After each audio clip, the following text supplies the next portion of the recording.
The Galactic Confederation was the pinnacle of interstellar civilization.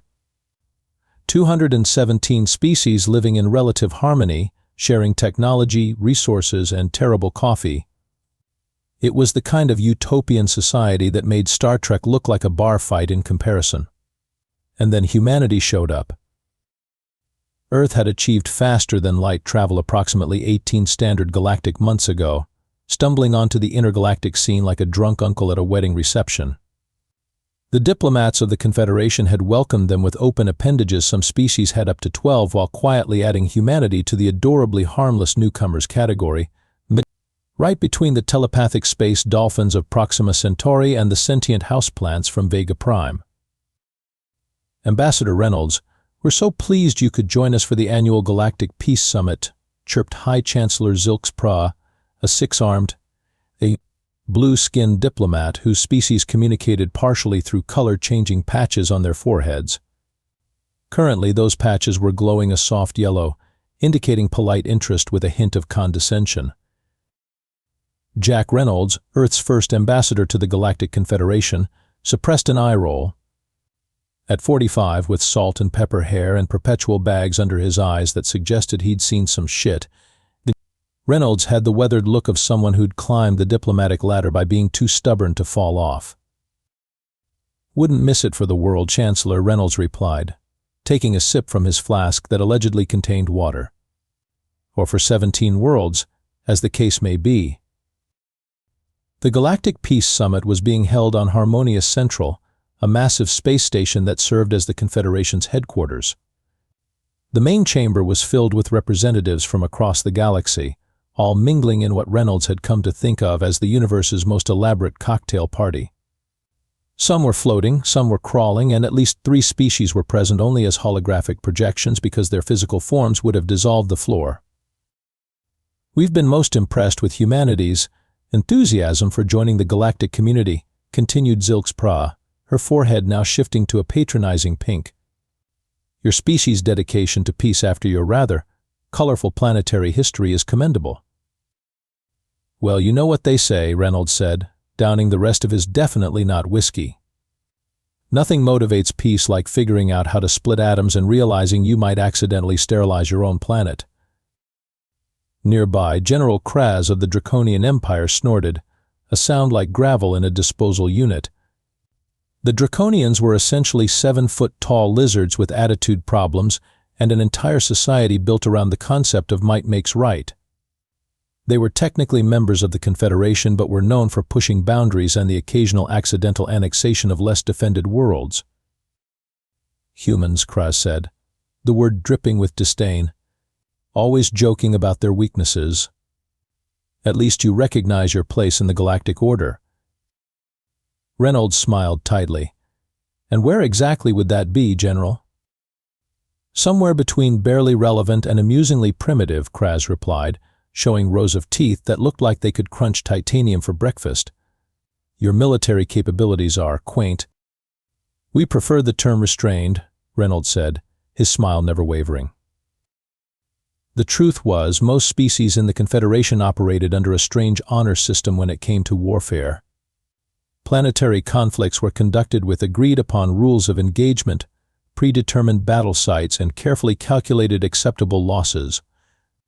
It was warfare as a gentleman's agreement, with civilian casualties avoided whenever possible, but not out of moral obligation, but because it was considered bad form, like using the wrong fork at dinner. Humanity, meanwhile, had been remarkably peaceful since joining the galactic community. Earth's unified government presented a face of diplomacy, cooperation, and cultural exchange.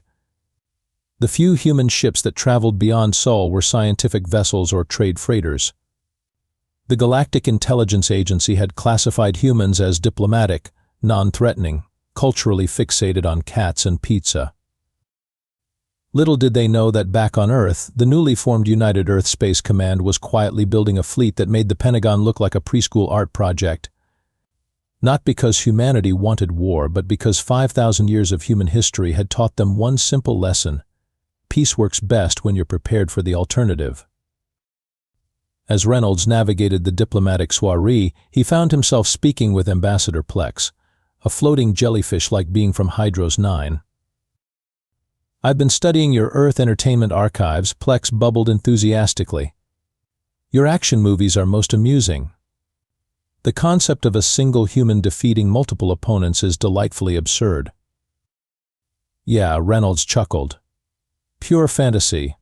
His communicator buzzed. A priority message from Earth Command. The message was 3 words long: New Hope hit. Reynolds' face went perfectly blank, a diplomat's mask hiding the sudden cold fury underneath. New Hope Orphanage was a facility in Kenya that housed children orphaned by the last of Earth's regional conflicts. It was also the pet project of Reynolds' wife, Dr. Maya Reynolds, who was currently on site. He looked up to see General Kraz watching him, the draconian scaled lips curled in what might have been a smile. "Ambassador Reynolds," Kraz said, raising a clawed hand in mock salute. "I've just received word that there's been an unfortunate incident near one of your African population centers. Some kind of misunderstanding with our newest tactical demonstration. The Draconian Empire extends its official regrets for any collateral inconveniences." Reynolds stared at the Draconian general, his hand tightening around his communication device until his knuckles turned white. "You have no idea what you've just done," he said quietly.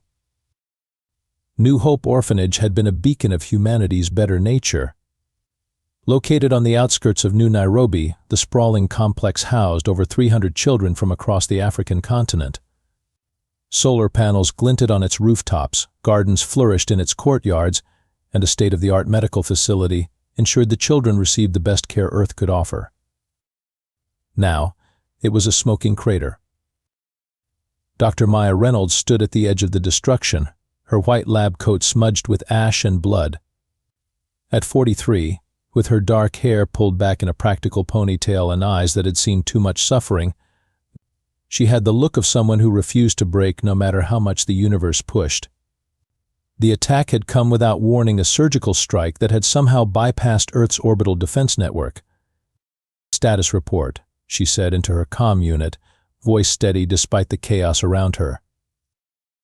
37 confirmed casualties so far, Doctor," came the response. "We've evacuated the survivors to the underground bunkers. Emergency services are en route." Maya closed her eyes briefly. "And our guests?" There was a pause. "We captured 3 of them, Draconians, based on the physiology. They were observing from a cloaked shuttle. Response Team Delta has them in custody." "Good," Maya said. "Tell Delta to keep them comfortable. Very comfortable.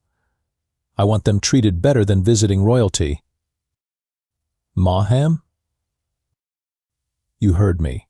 Best medical care, comfortable accommodations, 3-star meals. I want them to understand exactly what kind of people they attacked today." Across the orphanage grounds, rescue workers dug through rubble, medical drones hovered over the injured, and security personnel established a perimeter. Despite the destruction, there was no panic, only a cold, focused efficiency that would have surprised the average alien observer of human behavior. Up in orbit, Captain Thomas Fletcher of the U.S. Vigilant watched the scenes being transmitted from the ground with a stony expression. The Vigilant was officially classified as a diplomatic escort vessel in Confederation records. Unofficially, it was a warship with enough firepower to glass a small moon. "Sir," his tactical officer said quietly, "we've identified the Draconian cruiser responsible for the attack. They're currently in orbit around Mars, likely using its magnetic field to mask their signature." "Are they now?" Fletcher said, his voice deceptively calm. "And what do our official orders say about this situation, Commander Park?" Commander Jenny Park, a compact woman with a perpetual poker face, consulted her datapad. "Well, sir, according to Confederation protocol, we should file a formal complaint and request arbitration within 30 standard days." "I see," Fletcher nodded. "And what do our actual orders say?" Park's lips twitched in what might have been the ghost of a smile. "Earth Command has issued Protocol 47B, sir. It's a proportional response." "Proportional," Interesting word choice, Fletcher murmured. Well then, let's be proportional. Target their engines, weapons, and communication arrays. Disable, don't destroy. Yes, sir. What? And Commander? Make sure our transponder is broadcasting clearly. I want them to know exactly who's sending the message. Meanwhile, across the solar system, humanity's response was taking shape with quiet, terrifying precision. Earth's orbital defense platforms, officially designated as weather and communication satellites in Confederation registries, silently reoriented themselves. Military vessels emerged from hidden docks in the asteroid belt. And throughout human-controlled space, encrypted communications flashed between commanders who had trained for this exact scenario. Back at the Galactic Peace Summit, the news of the attack was spreading. Most species reacted with diplomatic platitudes and expressions of regret that such an unfortunate military necessity had resulted in the regrettable loss of juvenile humans. The Draconians made no apologies. Tactical demonstrations sometimes have unanticipated consequences, their ambassador stated blandly. The facility was located near a communications hub of potential military significance. By Confederation conventions on interplanetary conflict, this falls well within acceptable strategic parameters. No one seemed particularly bothered by the attack. It was, after all, just the sort of thing that happened in the carefully choreographed dance of galactic politics. Civilian casualties were statistically inevitable. The Galactic Confederation didn't justify such losses, but they accepted them as an occasional necessity. What confused them was Earth's response, or rather, the lack of it. No formal protests had been filed. No diplomatic condemnations issued. Ambassador Reynolds had simply excused himself from the proceedings, mentioning something about needing to make a call. The silence from humanity was deafening. They're being surprisingly mature about this, High Chancellor Zilks Pra remarked, her forehead patches glowing a relieved blue. Perhaps they understand the complexities of interstellar relations better than we anticipated. General Kraz grunted in agreement. They know their place. A minor demonstration of force, and they retreat to lick their wounds. Only Ambassador Plex, the floating jellyfish, seemed concerned. I don't think that's it at all, they bubbled anxiously. In my studies of human entertainment, there's a common narrative device they call the calm before the storm. The emergency session of the Galactic Council convened 12 hours after the attack. Representatives from all 217 member species crowded into the Grand Assembly Chamber, a massive amphitheater designed to accommodate beings ranging from microscopic swarm intelligences to 30-foot gas giants contained in specialized environment suits. The chamber hummed with the background noise of hundreds of translation devices working simultaneously, creating a strange electronic music underneath the general murmur of conversation. The attack on a human settlement was item 17 on the agenda, sandwiched between a trade dispute involving hyperdimensional cheese and a proposal to reclassify a sentient fungus network as a protected minority. High Chancellor Zilks Pra called the session to order with a harmonious tone from her ceremonial resonance rod. Representatives of the Galactic Confederation, we now turn to item 17, the recent military action by the Draconian Empire resulting in damage to a human juvenile care facility. Ambassador Reynolds had been notably absent from the preliminary discussions. Now he entered the chamber flanked by 2 human aides. The room quieted as he made his way to the central speaking platform. Ambassador Reynolds, Zilks Pra acknowledged, her forehead patches cycling through diplomatic colors. The Council recognizes Earth's right to address the recent tactical engagement. Reynolds stood at the podium, his expression unnervingly calm. For a full 30 seconds he said nothing, simply letting his gaze travel across the assembled representatives. The silence stretched uncomfortably. Ambassador? Zilks Pra prompted. You have the floor. Reynolds finally spoke, his voice quiet enough that many representatives had to lean forward to hear him. 312 children, he said. That's how many were in New Hope Orphanage when your tactical engagement reduced it to ash. 42 are now dead. 17 are still missing. Over 100 will require extensive medical reconstruction. He paused, taking a sip of water. You know, before joining the Confederation, I reviewed the historical records of every member species. Fascinating reading. Particularly your conflict protocols. Another pause. Did you know that humans don't have conflict protocols? General Kraz snorted from the Draconian section. Which explains why you took so long to achieve interstellar travel. Without structured warfare, how does one determine resource allocation? Reynolds smiled thinly. Oh, we had warfare, General. Just not your kind. He tapped on his datapad, and the central holographic display activated. Images appeared, historical footage from Earth's wars. The trenches of World War I. The firebombing of Dresden. The nuclear devastation of Hiroshima. The urban combat of countless regional conflicts. Humanity doesn't fight wars of honor or protocol, Reynolds continued, his voice still eerily calm. We don't agree on acceptable targets or establish rules of engagement with our enemies. When humans go to war, truly to war, we don't stop until the threat is eliminated. We call it total war. The chamber had gone completely silent. For most of our history, we fought each other. We got very, very good at it. Then we realized that if we kept going, we'd destroy ourselves. So we stopped. We unified. We turned our energies to exploration and discovery. We came out here hoping to find friends. Reynolds leaned forward on the podium. Instead, we found you. A galaxy full of species who think bombing an orphanage is an acceptable tactical demonstration.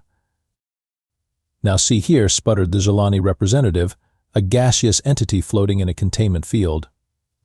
The Confederation has well-established parameters for.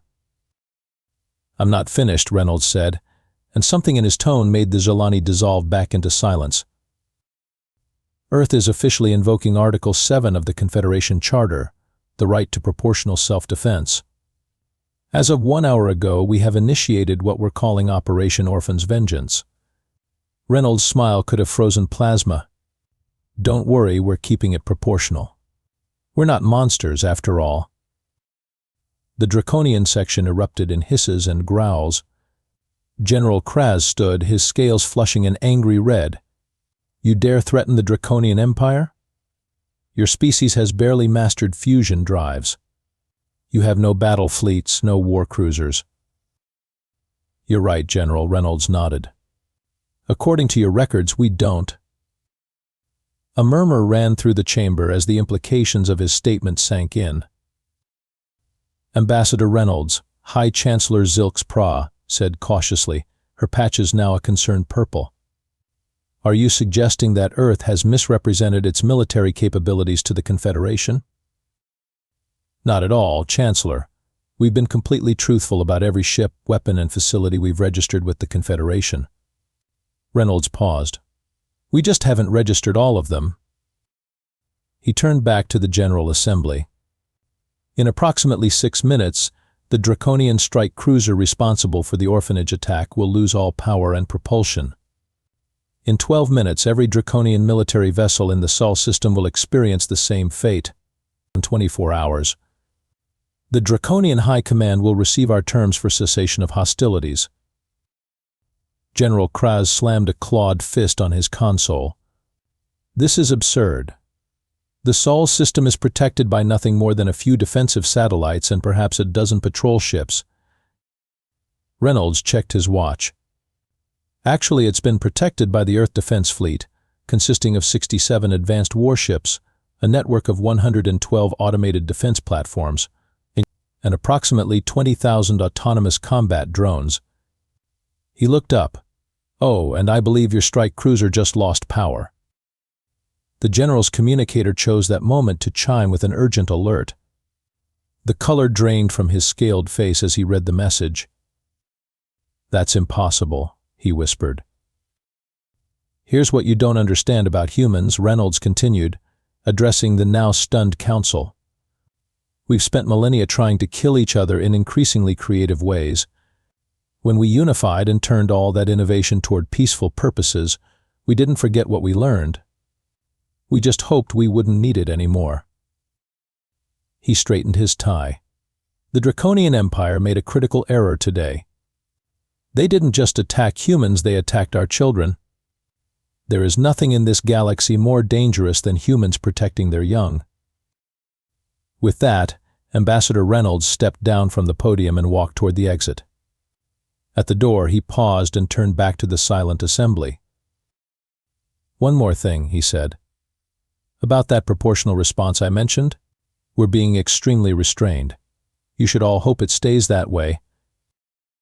Commander Ellie Martinez stood on the bridge of the U.S. Retribution, a stealth dreadnought that officially didn't exist. At 38, with close-cropped black hair and a scar that ran from her left eyebrow to her jawline, Martinez had the look of someone who solved problems permanently. Her call sign Scorched Earth was not given ironically. "Status report," she said, hands clasped behind her back as she stared at the tactical display showing the Draconian home system. "All units in position, Commander," reported her XO, Lieutenant Commander Raj Patel. "Ghost Fleet deployed to secondary targets. The Home Guard is on standby for defensive operations." Martinez nodded. "And our special package?" "Ready for delivery, ma'am." Operation Orphan's vengeance wasn't about destroying the Draconian Empire. It wasn't even primarily about killing Draconians. It was about sending a message in terms that even the most militaristic species in the galaxy couldn't misinterpret. Humanity had spent centuries perfecting the art of psychological warfare alongside its physical counterpart. And now, the Draconians were about to experience both. "Begin Phase 1, Martinez ordered. Throughout Draconian space, thousands of small, stealthy devices activated simultaneously. Human engineers called them Whisper's autonomous electronic warfare platforms that had been quietly seeded throughout Draconian territory over the past year, disguised as routine trade shipments and diplomatic packages. On every Draconian world, communication systems suddenly began broadcasting the same message on all frequencies, in perfect Draconian language, the recordings of the children screaming as the orphanage was bombed. Interspersed with a simple statement repeated in a child's voice, "We just wanted to grow up." Simultaneously, every single Draconian military vessel beyond their home system found themselves suddenly powerless. Their engines and weapons disabled by sophisticated computer viruses that had laid dormant in their systems, viruses that had been planted by seemingly innocuous human trade vessels months earlier. On the Draconian throne world of Skraz Prime, Emperor Vrax, supreme leader of the Draconian Empire, was rapidly discovering that his palace defenses had been compromised, not with explosives or assault teams, but with something far more disturbing. The palace's extensive security network, a system that prevented teleportation, detected biological agents, and scanned for conventional weapons, had been completely intact when the human attack began. It remained intact now. It just wasn't keeping the humans out anymore. Emperor Vrax stared in disbelief as his private chamber, the most secure room on the most secure planet in the Draconian Empire, was suddenly inhabited by a single human woman in a white lab coat, standing calmly in the center of the room as if she'd been there all along. "What is this?" he snarled, reaching for his ceremonial blade. "How did you get in here?" "Guards." Dr. Maya Reynolds regarded the Draconian Emperor with the cool assessment of a scientist observing a lab specimen. "Your guards won't come," she said simply. "They're rather busy at the moment. And as for how I got here, that would be telling." The truth was that humanity had perfected quantum teleportation technology years before joining the Galactic Confederation. They'd just kept that particular breakthrough to themselves, filing it under technologies we hope we never have to use for war. "I am Dr. Maya Reynolds," she continued. "I ran the orphanage your forces destroyed yesterday. I'm here to negotiate the terms of your surrender." Emperor Vrax laughed, a harsh sound like grinding metal. "Surrender? To what?" "A single unarmed human," Your species is delusional. Look outside, Maya suggested. The Emperor strode to his balcony, which overlooked the capital city. What he saw made his reptilian blood run cold. Hovering silently above every major government building, military installation, and population center were human vessels that had somehow appeared without triggering a single alarm. They weren't firing. They were just waiting. That's just here on your throne world, Maya said from behind him. Similar scenes are playing out across your empire. We could reduce your civilization to rubble in minutes. Then why haven't you? Vrax demanded, turning back to face her. If you possess such power, why this theatrical display? Because unlike you, Maya said, her voice finally betraying emotion, we don't believe in killing children to make a point. She placed a small device on the Emperor's desk. It projected a hologram of Earth's terms, immediate cessation of all hostilities, reparations for the orphanage attack, and a complete restructuring of the Draconian military command. You have 1 hour to accept, she said. After that we move to Phase 2. And trust me, Emperor, you don't want to see Phase 2. Back aboard the U.S. Retribution, Commander Martinez monitored the operation's progress. So far, not a single shot had been fired by either side. Not a single additional life had been lost. Mom, Lieutenant Commander Patel reported, we're detecting multiple Confederation observation vessels entering the system. They appear to be monitoring the situation. Martinez smiled grimly. Good, let them watch. Education is the point of this exercise, after all. Across Draconian space, human forces maintained their positions with mechanical precision. The message was clear: we could destroy you, but we're choosing not to. That choice could change at any moment. It was a level of strategic coordination and technological superiority that shocked the observing Confederation representatives. Humanity had been hiding capabilities that placed them not at the bottom of the galactic hierarchy, but potentially at the very top. Even more disturbing to the watching aliens was the psychological component of the human response. There was no rage in this operation, no emotional outbursts or indiscriminate destruction. Just cold, calculated precision designed to achieve maximum impact with minimum casualties. As one Jelani observer put it in their report, the humans don't fight like warriors. They fight like surgeons removing a cancer. Emperor Vrax had never surrendered anything in his life. The concept was so foreign to Draconian culture that their language didn't even have a proper word for it, the closest translation being temporary strategic reassessment. Yet here he was in the Imperial throne room, confronted with irrefutable evidence that his empire stood on the brink of annihilation. The humans had penetrated every defense, compromised every system, and positioned themselves to deliver a killing blow all without firing a single conventional weapon. This is unprecedented, growled General Kraz, who had been hastily recalled from the Galactic Peace Summit. The humans must have been planning this for years. Planning what, exactly? Snapped Vrax. To have us bomb their juvenile facility? Don't be absurd. No, Your Eminence, said Intelligence Director Zex, a smaller, paler Draconian whose scales had long ago faded from battle-ready red to the gray of one who preferred shadows to front lines. They were prepared for someone to test them eventually. They just didn't expect it would be us who made the first move. Director Zex activated a holographic display showing footage smuggled from human space. Training exercises, shipyard expansions, military drills, all conducted quietly, below the notice of Confederation observers. We've been monitoring them since their admission to the Confederation, Zex continued. Everything suggested they were exactly what they appeared to be, a species fresh from unifying their planet, with minimal military capabilities beyond their home system. Evidently not, Emperor Vrax snarled. No, Zex agreed. But what's most disturbing isn't their hidden fleet or their technological advantages. It's their restraint. Restraint?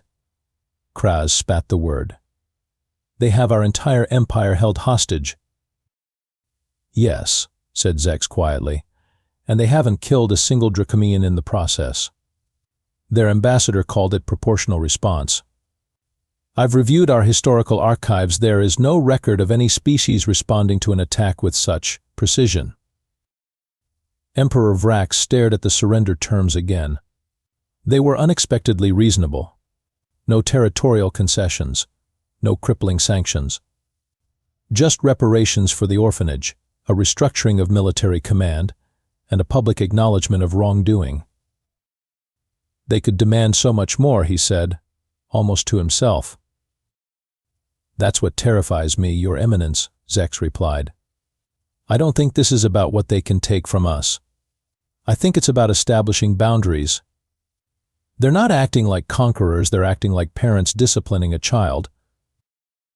On the main view screen, the countdown timer for the humans' ultimatum showed 12 minutes remaining. Emperor Vrax made his decision. Send the acceptance. We will agree to their terms.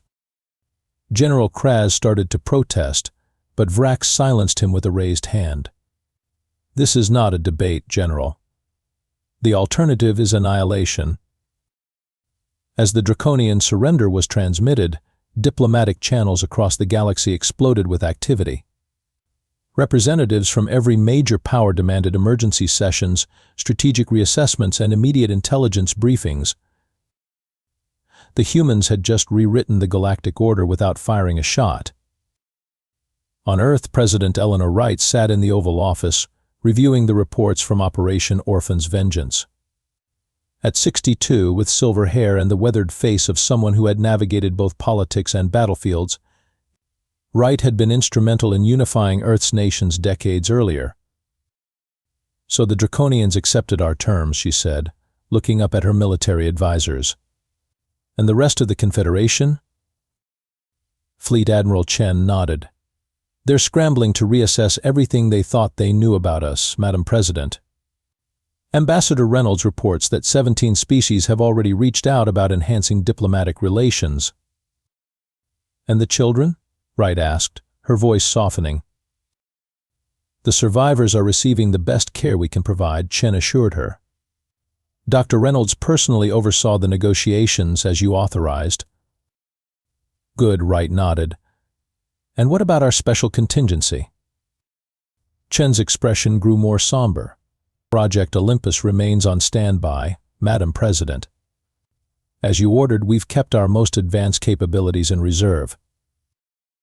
The truth, which even the Draconians didn't fully grasp, was that humanity had shown only a fraction of its true military potential. The stealth fleet, the electronic warfare capabilities, the quantum teleportation technology, these were impressive.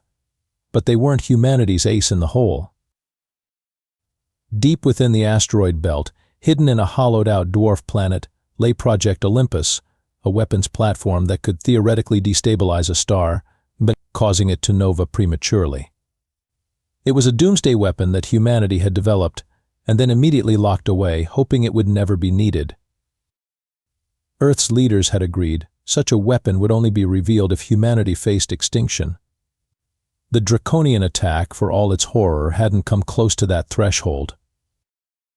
Let's hope it stays that way, President Wright said quietly. Operation Orphan's Vengeance has sent the message we needed to send. Now we need to make sure the galaxy understands exactly what that message was. 3 months after what galactic historians would come to call the Orphanage Incident, the Galactic Confederation convened a special session to ratify what had become known as the Reynolds Doctrine. The central chamber of Harmonious Central was packed beyond capacity. Species that had previously ignored human diplomatic events were now falling over themselves, some literally, in the case of the gelatinous Blaborians, to secure prime positions. Ambassador Jack Reynolds stood at the podium, Maya by his side. The scar on her temple, a reminder of the orphanage attack, was still visible, though it was fading. The Reynolds Doctrine is simple, he began, his voice carrying across the hushed chamber. Civilian populations, especially children, are not acceptable targets under any circumstances. Not as demonstrations of force, not as collateral damage in pursuing military objectives, not as bargaining chips in negotiations. He paused, looking around the room. This shouldn't be revolutionary. This shouldn't require a special doctrine named after me. This should be the baseline of civilized behavior. The Galactic Confederation, to their credit, had adapted quickly to the new reality. Initial shock at humanity's hidden capabilities had given way to a strange mix of respect and nervous caution. The diplomatic status of Earth had been hastily upgraded from minor emerging world to strategic autonomous partner. Earth has no interest in galactic domination, Reynolds continued. We didn't develop our military capabilities because we wanted to use them. We developed them because 5,000 years of human history taught us that peace is most stable when aggression has consequences. He gestured to Maya, who stepped forward. The new Hope Orphanage has been rebuilt, she said simply. The children who survived are healing. Representatives from across the Confederation have sent aid, technology, and support including, I should note, several Draconian medical specialists who have been invaluable in treating the injured. Emperor Vrax, who had made the unprecedented decision to attend the session personally, inclined his head in acknowledgement. The Draconian Empire was keeping to the terms of their surrender with surprising grace. The military command had been restructured, reparations were flowing to Earth, and Draconian diplomatic efforts had taken on a distinctly more conciliatory tone. As the session concluded and the various representatives mingled in the reception area, Ambassador Plex drifted up to Reynolds, their translucent tentacles glowing with curiosity. I've been meaning to ask you something, Ambassador, they bubbled. In my studies of human entertainment, there is a recurring phrase, fuck around and find out. Would that be an accurate summary of recent events? Reynolds nearly choked on his drink. That's surprisingly apt, Ambassador Plex. I thought so, Plex bobbed happily. Your species has the most fascinating idioms. I've been compiling a lexicon for diplomatic use. Nearby, a group of Jelani representatives were giving Earth's delegation a conspicuously wide berth, their gaseous forms compressed into the smallest possible space. Is it true, one alien diplomat whispered to another, loud enough for Reynolds to overhear, that humans have a saying about being polite to everyone you meet because you never know who might be hiding a planet killer? I believe the human phrase is be nice to people on your way up because you'll meet them on your way down, the other replied nervously. Though I suspect they've weaponized that concept like everything else. Reynolds smiled to himself. The galaxy was learning. Slowly, perhaps with more fear than he would have liked, but learning nonetheless. As the reception wound down, Maya joined him at the observation window overlooking the spectacular nebula beyond the space station. Do you think it will last? She asked quietly. This new respect they have for us. Reynolds considered the question. Respect based on fear isn't ideal, he admitted. But it's a starting point. Given time, maybe they'll come to understand that our strength isn't just in our weapons, it's in what we choose not to do with them. Maya leaned her head against his shoulder. The children asked if they could send thank you messages to the Confederation representatives who sent gifts. Even the Draconian ones. What did you tell them? I said of course they could. She smiled. Forgiveness isn't the same as forgetting, but it's how we move forward. In the days and weeks that followed, a curious phenomenon began to sweep through the Galactic Confederation. Species that had previously viewed warfare as a necessary tool of statecraft were establishing their own versions of the Reynolds Doctrine. Military strategies were being reevaluated. Civilian protection protocols were being enhanced. And throughout the galaxy, a new maxim entered the diplomatic lexicon, whispered in the corridors of power and taught in military academies. Never target a human child. Not if you value your civilization. Humanity, it seemed, had introduced the galaxy to a revolutionary concept that the strongest species weren't those with the most destructive capabilities, but those with the wisdom to know when not to use them. And somewhere in the new Hope Orphanage, children from across Earth played under the watchful eyes of a galaxy that had learned a valuable lesson about the quiet species from Sol-IE. They may come in peace, but cross certain lines. And you'll discover exactly why humans invented the concept of total war.